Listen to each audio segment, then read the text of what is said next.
Magandang hapon, Bro Khalid Sanchez. Magandang hapon din naman. Isa po ako sa mga taong laging nakaantabay sa iyong programa sa radyo na mapapanood din sa youtube.com. Napakaseryoso ng iyong mga paksa na tinatalakay, lalo na pagdating sa aming relihiyong INC. Ito ba yung ano? Ito ba yung I need cost or I need collection? Rest assured, kung meron man akong lilipatang relihiyon, ito ay walang iba kundi ang pananampalataya mo. At talaga ha? Oh. Sa ngayon, tulungan mo akong makita ang tuwid na landas na dapat kong tahakin. Hindi naman lingid sa iyo ang kaganapan ngayong umiiral sa aming iglesia. Pakipaliwanag na lamang po ang mga dahilan kung bakit kailangang Islam ang dapat kong aniban at hindi INC. Salamat po. Grabe, punto por punto ang tanong niya, Brother Alcaca. No? Matindi ang tanong niya. Punto por punto talaga. Allahu Akbar. Ito ba si Mr. Punto por punto? Anyway, maraming salamat at kung ikaw man yan, ano po, maraming salamat at napili mo ang Islam sa mga napakaraming relihiyong naglipa na ngayon na siyang subject ng iyong research. No, maraming salamat. Ito po ay malaking karangalan sa amin na ang isang katulad mo na hindi hamak na kilalang tao sa lipunan, Brother Sheikh Morris, ay manunood sa ating isang hamak lang na palatuntunan. No? Kaya isang karangalan ito. At ang request niya ay pakipaliwanag ang mga dahilan. Parang hindi naman tanong Brother Alcaca eh. Request lang ito eh. Sabi niya, pakipaliwanag ang mga dahilan kung bakit Islam ang dapat aniban at hindi INC. Kuman or request. Request. Ito ba si Antonita Burns? Wala pa namang nag-react na na isa sa mga na hindi ako yan. Wala pa naman Ibig sabihin siya siguro ito, Brother Alcaca. Si Antonita Berna, Anyway, masisense mo. Kasi yung kanyang mga tanong talagang por punto rin Okay, ganito. Marami pong dahilan tons ying, Maraming dahilan na dapat Islam ang ating aniban. Maraming dahilan. At bibigyan kita ng iilan sa mga dahilan kung bakit Islam ang dapat mong aniban. Kailangan, take note mo ito kung meron kang kopya ng Quran na may translation. Take note mo ang mga talata na aking babasahin. Ito'y kabilang sa mga dahilan. Napakaraming dahilan kung bakit Islam ang dapat mong aniban. Katulad ko, ako'y dating Seventh-day Adventist, nagsaliksik ako ng relihiyon, at nakita ko ang napakaraming dahilan kung bakit aniban natin ng Islam. Unang dahilan, ito po, sa chapter 69 at ang talata po ay 9, ganito ang sinasabi. Ang relihiyong Islam daw, ito ay tunay na relihiyon. Unang dahilan, Iqra.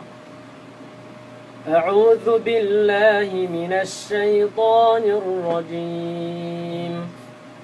Huwa alladhi arsala rasulahu bil huda wa dinil haqq liyudhhirahu 'ala ad-din kullihi walau karihal musyrikun. Sa kaniyang pinakamalapit na kahulugan, siya, ang Allah, ang nagsugo sa kanyang sugo na si Muhammad, na dala ang tunay na patnubay. Tunay na patnubay. Na pananampalataya, ang Islam, upang kanyang magawa na ito ay mangibabaw sa lahat ng mga relihiyon, kahit na nga ang musyrikon, mga pagano, mapagsamba sa Diyos-Diyosan, ay sumalansang dito. Sinasabi dyan, dinil haq. Sheikh, no? Tunay na relihiyon. Ang Islam daw ay tunay na relihiyon. Kaya po ang isang taong mautak, kapag siya ay maghanap ng relihiyon, ang hanapin niya yung tunay na relihiyon. Hindi niya hanapin yung peke. No? Katulad sa pera, Sheikh. Kapag ka ikay naghanap ng pera, abay, huwag kang maghanap ng pera na peke, no? Fake. Ang hanapin mo ay tunay na pera. Kaya po ang isang taong nagsasaliksik ng relihiyon, kung ano ba ang relihiyon na dapat niyang aniban, ang unang papasok sa isip niya ay yung tunay na relihiyon. At sinabi po sa maluwalhating Quran na ang Islam, ito ay dinil haq. Ito ay tunay na relihiyon. Kaya po kapag magsasaliksik ka, kapag aanib ka na isang relihiyon, hanapin mo tunay na relihiyon. At sinasabi, ang tunay na relihiyon ay walang iba kundi ang Islam. Yun ang sabi, oo. Tunay na relihiyon. Bakit tunay na relihiyon yan, kapatid? Bakit tunay na relihiyon? Simple lang po. Sapagkat ito ang relihiyon ng Allah. Relihiyon ng Allah. Tingnan niyo po, sa chapter 3, at ang talata ay 83. Ganito po ang sinasabi. Iqra. أعوذ بالله من الشيطان الرجيم أفغير دين الله يبغون وله أسلم من في السماوات والأرض طوعا وكرها وله من في السماوات وله أسلم من في السماوات والأرض طوعا وكرها وإليه يرجعون. Sa kanyang pinakamalapit na kahulugan, Bismillahirrahmanirrahim. Sila baga ay naghahanap ng iba pang relihiyon maliban sa relihiyon ni Allah. Relihiyon ni Allah. Meron palang relihiyon si Allah. Ano ang kanyang relihiyon? Sa 85, pakibasa, Sheikh, pakibasa. Iqra. Ano ang relihiyon niya? Ito. وَمَنْ يَبْتَغِ غَيْرَ الْإِسْلَامِ دِينًا فَلَنْ يُقْبَلَ مِنْهُ وَهُوَ فِي الْآخِرَةِ مِنَ الْخَاسِرِينَ. Sa kanyang pinakamalapit na kahulugan, Bismillahirrahmanirrahim. At sino man ang maghanap ng ibang relihiyon maliban sa Islam, yun. Ito ay hindi kailanman tatanggapin sa kanya. At sa kabilang buhay, siya ay isa sa mga talunan. Ang relihiyon daw ni Allah na sinasabi sa maluwalhating Quran ay ang Islam. At ang sabi pa niya, ang sino mang maghanap ng ibang relihiyon maliban sa Iglesia ni Kristo, ay hindi ganon ang pagkakasabi, Brother Kaka. Ang pagkakasabi ay, sino mang maghanap ng ibang relihiyon maliban sa Islam, ito ay hindi kailanman tatanggapin sa kanya. No? It will never be accepted of him. At sa kabilang buhay, siya ay kabilang sa mga talunan. At kapag pag-usapan natin yung talunan, abay, impyerno yun. Kasi lahat ng talunan, pupunta ng impyerno yan. Kapag ikay mapunta sa paraiso, yun ang tagumpay. Sabi ng dakilang tagapaglikha, sabi niya, ito ang kanyang relihiyon, Islam. At ang sabi pa niya, ang sinumang maghanap ng ibang relihiyon maliban sa Islam, hindi ito tatanggapin sa kanya. Of course, dahil ang relihiyon ng Allah, Islam. Ang relihiyon ng dakilang tagapaglikha, Islam. Kaya ito lamang ang kanyang tatanggapin. Hindi siya nagtayo ng Iglesia ni Kristo. Ito rin ang relihiyon ng kanyang mga propeta. Tingnan mo, kapatid o kabayang Tonjeng, maging si Kristo, ang relihiyon niya ay hindi naman Iglesia ni Kristo. Sa Biblia nga wala namang sinasabi dyan na ang relihiyon ko ay Iglesia ni Kristo. May mabasa sa Biblia na sinasabi ni Kristo na itatayo niya daw ang kanyang iglesia. Yung po iglesia, hindi naman po relihiyon yan. Ang ibig sabihin po ng salitang iglesia sa Griego, ito po ay ecclesia, na ibig sabihin ay assembly. Kapulungan. Iba po yung relihiyon at ang kapulungan. Sabi ni Kristo, ang itatayo niya, yung kapulungan. Hindi relihiyon ang itatayo niya. Sa kanila bro, Hindi relihiyon. Ano yung sinasabi ni Kristo, ginagawa ng relihiyon. Correct. Ngayon, ano ba ang relihiyon ni Kristo? Ano ba ang relihiyon ng mga propeta? Ito dapat ang aniban ng isang taong matino ang kanyang pag-iisip. Kung meron man siyang relihiyon na aniban, yung relihiyon ng mga propeta. Ito po ang relihiyon ng mga propeta. Sa chapter 42 at ang aya ay 13, 1-3 ng Quran, Iqra. أعوذ بالله من الشيطان الرجيم شرع لكم من الدين ما وصى به نوحا والذي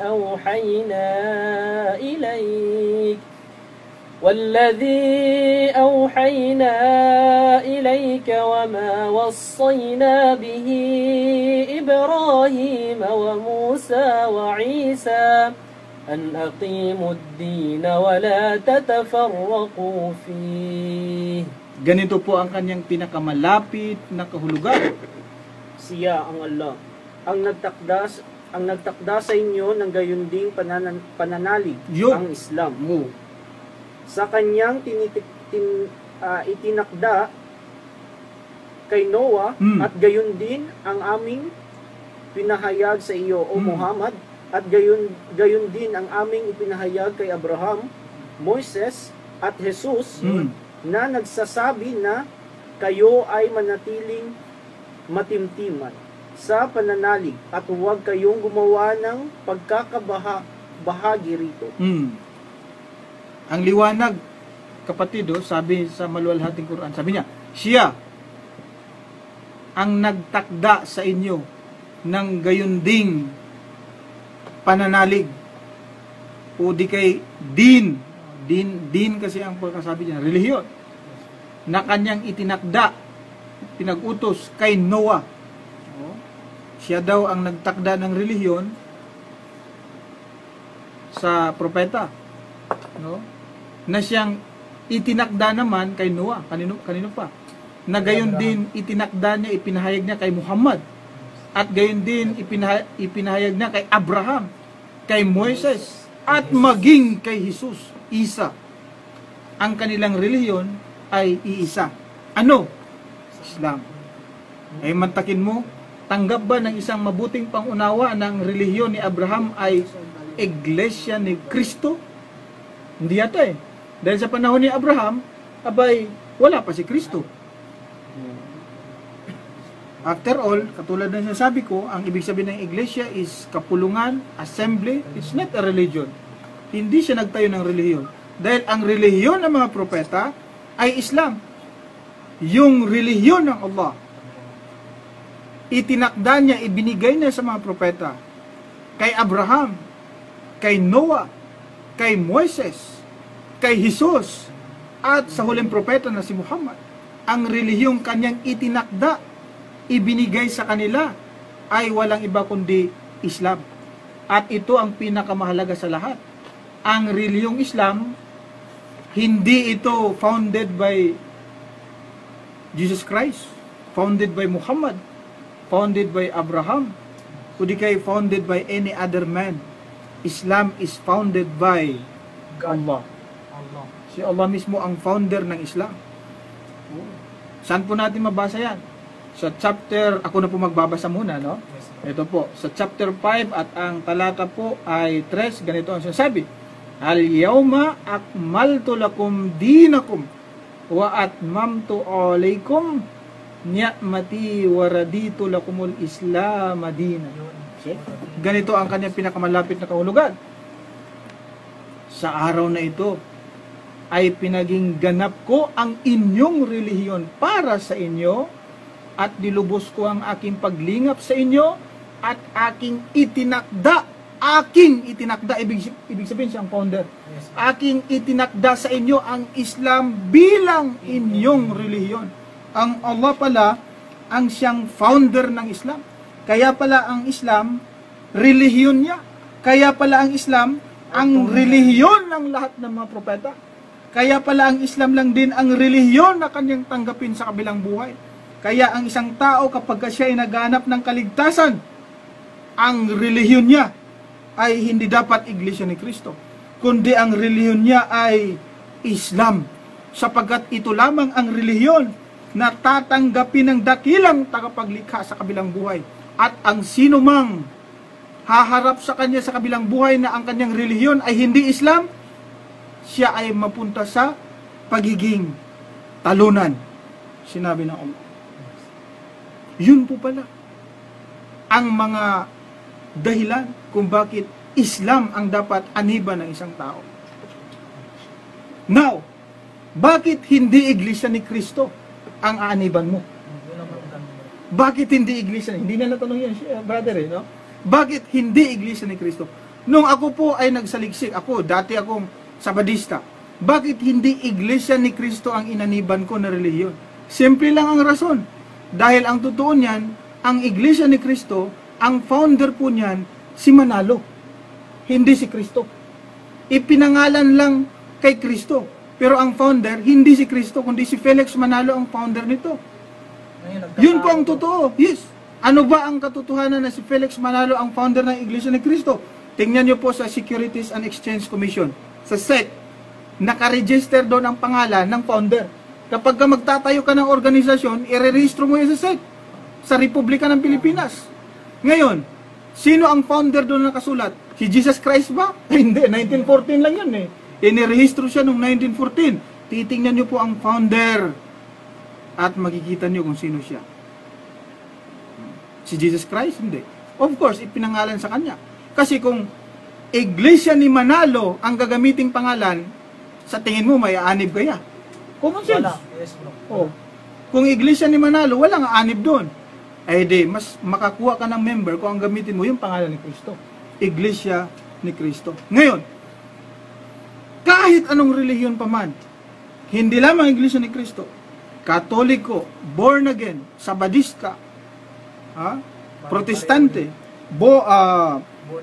yes, lahat ng relihiyon, Jehovah's Witnesses, lahat ng relihiyong naglipa na ngayon sa mundo, mga iglesyang naglipa na ngayon, kapag ka ang batayan ng kanyang paniniwala ay Biblia, huwag kang umanib, dahil tiyak, mali pa rin.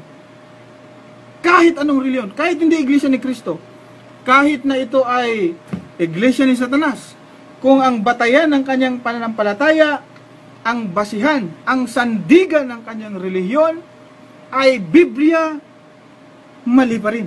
Huwag kang anib. Bakit? Dahil ang Biblia po, maraming mali. Ngayon, kung ang sandigan ng iyong paniniwala ay mali, mali ang magiging, mali rin ang relihiyon. Mali rin ang patutunguhan mo. Ano po ba ang patunay na ang Biblia ay maraming mali? Alam niyo po, hindi po ako ang magpapatunay, ang Biblia na lang, no? Ito po, The Kingdom, Interlinear Translation of the Greek Scriptures. Ganito ang sinasabi sa page 10. The evidence kaagad ang sinasabi, Brother Akaka, is that the original text of the Christian Greek Scriptures has been tampered with. Tampered. Kapag sinasabi mong tampered, nakurakot na. Tampered. Corruption. Hindi po ako nagsabi. Biblia ang nagsabi na yung original na Christian Greek Scriptures has been tampered with. Tampered na. Hindi na take it. Sino yung Biblia nagsabi. nag-corrupt, bro? Yan ang Biblia nagsabi. Oh, nasa Biblia rin, ang sagot diyan, kapatid, kung sino nag-corrupt. Jeremias 8:8. Doon natin mababasa kung sino ang nag-corrupt ng Biblia. Ito, Revised Standard Version na Biblia. Sabi niya sa preface, ganito ang sinasabi. Yet the King James Version has grave defects. By the middle of the 19th century, the development of biblical studies and the discovery of many manuscripts more ancient than those upon which the King James Version was based made it manifest that these defects are so many and so serious as to call for revision of the English translation. Sa kabila po, ganito. The King James Version of the New Testament was based upon Greek text that was marred by mistake, containing the accumulated errors, ayan, mistake, errors of 14 centuries of manuscript copying. Mapagkalino, bro. Kaya pala ang Biblia ang daming bersyon, sapagkat maraming mali at pilit na itinatama. Ngunit, walang mababalikang original. Dahil nga, Biblia mismo ang nagsabi, bro. yes, dahil nga wala ng original na manuscript ang Biblia ngayon. Okay lang kung walang original na manuscript ang Biblia ngayon. Kung meron man lang lalabas na isang tao na memoryado niya ang buong Biblia, cover to cover, word for word, chapter by chapter, okay lang kahit wala yung original manuscript. So long as merong isang tao, dalawa o tatlo, na nakamemorize ng buong Biblia. Dahil kahit wala yung original, kung merong nakamemorize, pwedeng maibalik yung original na kapahayagan ng dakilang tagapaglikha. Dahil memoryado, no? So kahit mawala siya, may nakamemorize naman. Ang problema po, wala ni isa mang Kristiyano ang nakamemorize ng Biblia. Kaya, kapag babalik ka sa original na Biblia, wala ka nang makitang, hindi mo na mai-correct kung may mali doon sa mga bersyon, sapagkat wala na yung original na kapahayagan. Ang nananatili ngayon na pinanghawakan ng kakristyanuhan ay yung ancient manuscript. Hindi po tinawag yan na original manuscript. Ang tawag po is yung ancient manuscript. Matandang kopya ng Biblia. Yung mga Codex Sinaiticus, yung mga Codex Vaticanus, yan ay mga matandang kopya ng Biblia. Hindi po yan original copy of the Bible, sapagkat the original copy of the Bible has been tampered with. Tampered. Wala na yun. Napalitan na siya. Wala na. Wala na original na Biblia ngayon. Ang nanatili ngayon is yung ancient manuscript. Matandang kopya. Wala na yung most ancient. Ang natira ngayon, ancient manuscript. Kasi, ano yun from the original, lumabas yung most ancient, and then ancient manuscript. Yung kopya ngayon, na pinanghawakan, yung ancient manuscript. Where is the original? I need original. Kapag ka ikay maghanap ng katotohanan, hanapin mo yung original. Ang isang husgado, o ang isang judge sa husgado. Kapag ka gusto niyang ma-establish yung katotohanan, hindi niya hanapin yung Xerox copy. Ang hanapin niya, where is the original? At doon ako magbabatay ng aking hatol. Doon ka magbaba ng hatol kung totoo ang aligasyon o hindi. Batay doon sa original. Huwag kang magbaba ng hatol kung ang pinagbatayan ng hatol mo ay galing doon sa Xerox copy o di kaya doon sa kanyang kopya lang. Maliligaw ka noon. Magkakamali ka noon. Dahil kopya lang yun Kinopya lang yun Ngayon, hanapin mo original. Yan ang matalinong desisyon. Look for the original. Ngayon, wala yung original. May nakamemorize naman. Buong buo. Katulad ng Quran. Kasama natin ngayon ng isang hafiz. Memoryado niya ang buong Quran. Yung Suratul Fatiha. Wala na yung Quran. Example, wala na ang Quran nakasulat ngayon sa buong mundo nasunog. Nasunog na ang lahat ng Quran nakasulat sa papel. Ang natitira na lang yung nakamemorize ng Quran. Yung Al-Fatiha ni Sheikh at ang Al-Fatiha na memoryado ko, pareho. Lahat, pareho ang Al-Fatiha na memoryado namin. So kapag mawala yung nakasulat sa papel, maibalik pa rin yung original na pagkakasabi dahil memoryado. Ganun po ang pag-preserve ng kapahayagan ng dakilang tagapaglikha. Ang purpose niyan, upang ang tao ay hindi mailigaw. Tingnan nyo, nagkaroon ng maraming bersyon ng Biblia.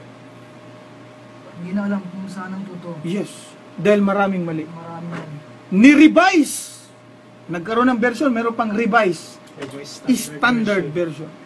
Kailangan bang i-revise ang salita ng Diyos? Common sense. May new po, bro. Yes. May new revise. May new revise. Kailangan bang i-revise mo ang salita ng Diyos? Sino tayo? Para i-revise natin ang salita ng Diyos. Salita niya yan. Hindi mo pwedeng i-revise yan. Hindi mo pwedeng gagalawin yan. Kapag i-revise mo yan, ibang usapan na yan. Kaya nga po ang isang matalinong nagsasaliksik ng relihiyon, hindi po siya aanib sa anumang relihiyon na ang batayan ng kanyang paniniwala ay ang Biblia. Bakit?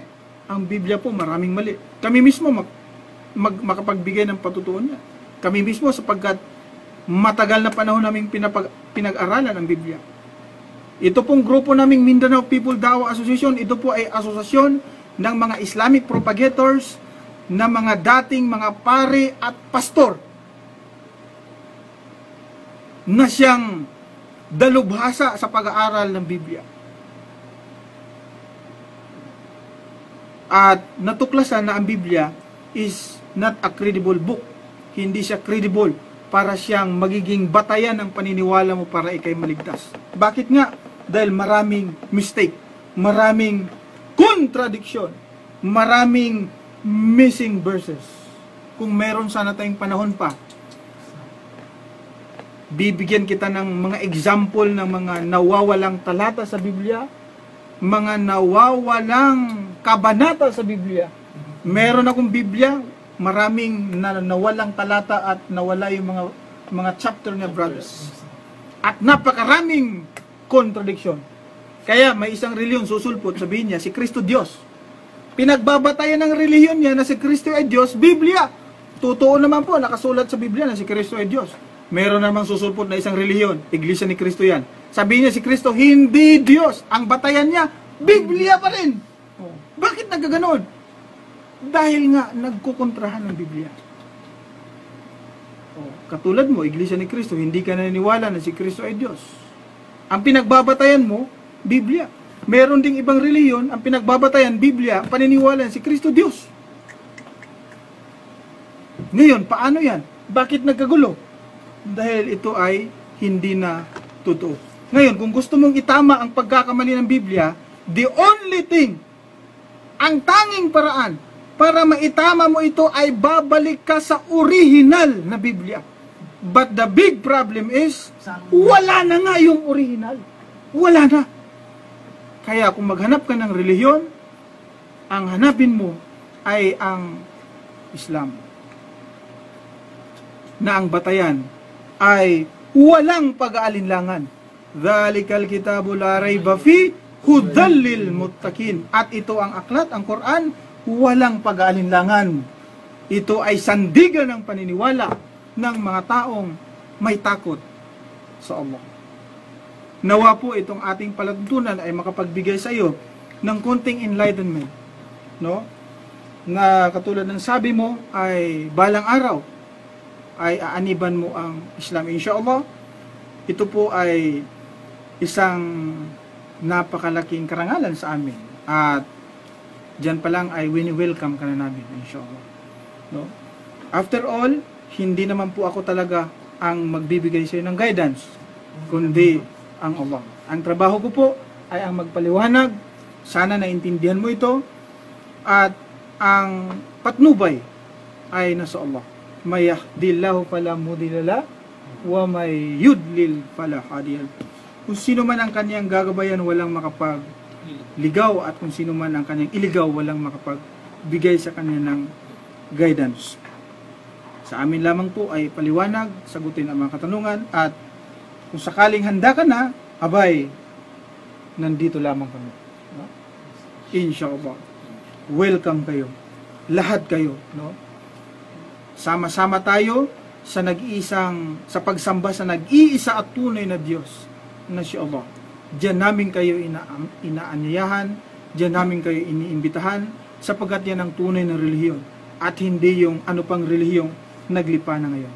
Maraming salamat po sa inyong lahat sa patuloy ninyong pagsubaybay sa ating palatuntunan at sa iba pa na nag-iisip-isip na rin na yayakap sa Islam. Huwag na kayo magpatumpik-tumpik pa dahil hindi natin alam, baka bukas makalawa patay na tayo. Bumulagta na sa daan, hindi man lang niya nayakap ang tunay na relihiyon. Huwag niyo pong antayin na darating sa inyo yan, no? Ang pagyakap sa Islam ang siyang pinakamabuting gawin o magagawa ng isang tao. No? Ang pagyakap sa Islam ay isang mabuting gawain. At alam mo na ito ay mabuti. Kailangan yakapin mo, kailangan gawin mo, dahil kung hindi mo gawin ang isang mabuting gawain, magkakasala ka. Santiago 4, ang talata ay 17, sabi ng Biblia niya, sa nakakaalam nga ng paggawa ng mabuti at hindi ginagawa, ito'y kasalanan sa kanya. Mga giliw naming taga-subaybay, maraming salamat po. Ako na magpapaalam sa inyo, sa aking mga kasamahan, Sheikh Morris Kabugatan, maraming salamat. Brother Alcoco and Brother Lutfula, sa inyong lahat po, maraming salamat. Ito po inyong lingkod, Brother Khalid Sanchez. Assalamualaikum warahmatullahi wabarakatuh. Ang inyong pong napakinggan ay isang bayad na programa.